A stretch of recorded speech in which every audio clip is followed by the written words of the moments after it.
The second most significant home envelope issue is insulation. You probably have some insulation in your attic and in your walls to keep heat in. The question is, do you have enough? Recommendations for insulating your home have increased over the years, so even if your home was insulated when it was built, it may be advisable to add insulation to bring it up to today's standards. We measure the amount of insulation using what we call R value, which stands for resistance to heat loss. Not all materials have the same resistance to heat loss, so the thickness of insulation and the type of material together form the R value. Ceilings should be insulated to an R38 value, and walls should be at R11, assuming you have 2x4 construction. Now, in most cases, more is better.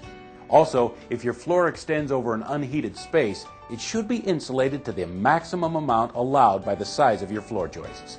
So, for instance, if you have 2x8 floor joists using fiberglass insulation, you could insulate to an R25 value. Now, two of the most common forms of insulation are bats that you lay into place and blown-in insulation for walls and attics.